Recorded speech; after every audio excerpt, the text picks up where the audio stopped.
अस्सलाम वालेकुम and welcome to another video. तो आज की वीडियो में हम आपको डीफिब्रिलेटर का यूज़ बताएंगे कि डीफिब्रिलेटर का कब यूज़ किया जाता है, उसको कैसे यूज़ किया जाता है, डीफिब्रिलेटर की क्या इंडिकेशंस होती हैं। तो सबसे पहले डीफिब्रिलेटर क्या होता है कि ऐसी डिवाइस है जो कि जब हार्ट का रिदम अगर अबनॉर्मल हो जाता है तो उसको रिदम में लाने के लिए यूज़ किया जाता है बेसिकली। तो फिब्रिलेशन क्या होती है? फिब्रिलेशन होती है कि हार्ट का बहुत ही ज़्यादा कोई इर्रेगुलर होके बीट करना, तो उसको फिर हम डीफिब्रिलेट करते हैं उसको रिदम में लाने के लिए। तो डीफिब्रिलेशन की ज़रूरत पड़ती है हमें, स्पेसिफिक कुछ रिदम्स होते हैं जो कि ईसीजी पे पता चलते हैं। वो 3 टाइप्स के स्पेसिफिक रिदम्स हैं। एक वीटी होता है जो कि वेंट्रिकुलर टैकीकार्डिया होता है, जो कि आपको स्क्रीन पे भी नज़र आ रहा होगा कि उसका रिदम किस तरह से ईसीजी पे आता है। देन वीफिब होता है वेंट्रिकुलर फिब्रिलेशन, फिर एक एसवीटी होता है सुप्रा वेंट्रिकुलर टैकीकार्डिया। तो इनमें से कोई रिदम अगर आपको ईसीजी पे मिलता है तो इसकी इंडिकेशन होती है कि उसको डीफिब्रिलेट करना पड़ता है, इलेक्ट्रिक शॉक दिया जाता है। ये इंस्ट्रूमेंट है जिसकी वजह से इलेक्ट्रिक शॉक दिया जाता है ताकि हार्ट दोबारा अपने रिदम में वापस आ जाए। तो डिफिब्रिलेटर को यूज़ करने के लिए सबसे क्या होता है, इसके 2 मोड होते हैं, एक मैनुअल मोड है, एक एईडी मोड होता है। मैनुअल मोड पे आप खुद यूज़ करके उसकी एनर्जी एडजस्ट करके शॉक देते हो। एईडी मोड होता है, उसके लिए क्या होना, मशीन की बैक साइड के ऊपर आपको एक नॉब नज़र आ रहा होगा, इसमें आप एईडी का वो वाला नॉब लगा दोगे और एईडी के पैड लगा दोगे तो ये एईडी के तौर पे भी यूज़ हो सकता है। एईडी होता है एक्सटर्नल ऑटोमेटेड एक्सटर्नल डिफिब्रिलेटर।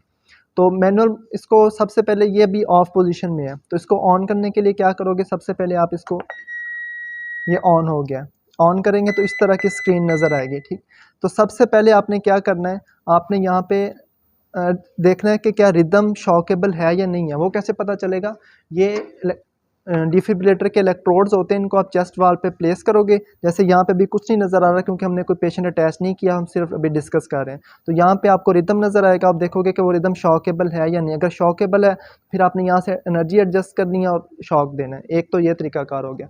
दूसरा ये होता है कि आप इसके पैड्स को निकालोगे और चेस्ट पे रखोगे। जैसे आप पैड्स रखोगे तो आपको रिदम शो होगा, आप देख सकोगे कि रिदम शॉकेबल है या नहीं। अगर शॉकेबल है तो आप शॉक दे दोगे, सिंपल इज दैट। हम डिस्कस करते हैं कि पैड्स की प्लेसमेंट क्या होती है। इसके पैड्स जो है ना, इनको इसके डिफिब्रिलेटर के पैड्स बोलते हैं।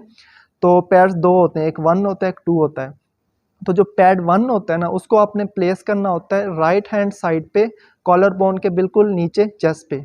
ठीक है, डिफिब्रिलेटर के अगर आप ऊपर देखोगे ना तो यहाँ पे भी उन्होंने एक्सप्लेन किया होता है, पिक्चर बनाई होती है। ठीक है, जिसमें ये बताया होता है कि पैड्स की प्लेसमेंट कैसे करनी है। ठीक है, तो आपको स्क्रीन पे भी नज़र आ रहा होगा कि ये डिफिब्रिलेटर के ऊपर भी बना होता है कि जो पैड 1 होता है वो अपने कॉलर बोन के नीचे राइट हैंड साइड पे चेस्ट पे रखना होता है, और जो पैड 2 होता है वो अपने लेफ्ट हैंड साइड पे एपेक्स पे रखना होता है। तो ये बेसिकली पोजीशन होती है शॉक देने के लिए, लेकिन इस पोजीशन पे रख के आपने शॉक देना है। अभी हम डिस्कस करते हैं कि आपने डिफिब्रिलेटर को पेशेंट पे यूज़ कैसे करना है। तो अभी ये ऑफ मोड के ऊपर है, तो इसको हम मैनुअल मोड पे लेके जाएंगे हम यूज़ करने के लिए। मैनुअल मोड पे ले जाने के लिए आप यहाँ पे करेंगे तो ये ऑन हो जाएगा। अभी आपका डिफिब्रिलेटर ऑन है, लेकिन ऑन करने के बाद आपने रिदम को देखना है कि रिदम शॉकेबल है या नहीं है। वो भी बता दिया कैसे चेक करना है कि इलेक्ट्रोड्स लगाओगे, यहाँ पे शो होना शुरू हो जाएगा, आपको पता चल जाएगा कि शॉकेबल है। दूसरा तरीका कार्य होता है, पैड उठाओ, पैड्स को आप उस पे चेस्ट वॉल पे, जो पैड 1 होता है उसको आप कॉलर बोन के नीचे बिल्कुल चेस्ट पे रखोगे। जो पैड 2 होता है उसको आप left hand side of the chest apex पे रखोगे, तो आपको यहाँ पे भी रिदम शो होगा, पता चल जाएगा शॉकेबल है या नहीं है। शॉकेबल रिदम अभी हमने बता दिया। ठीक है,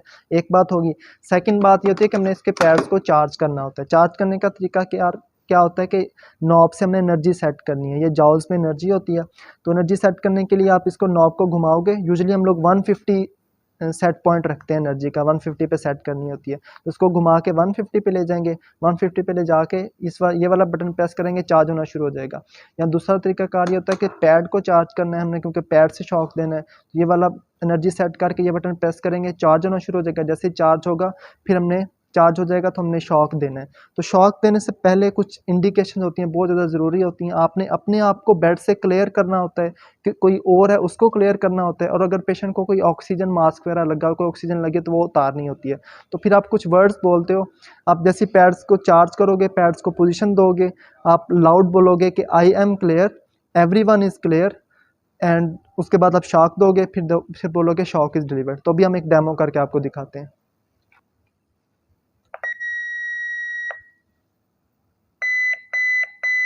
ये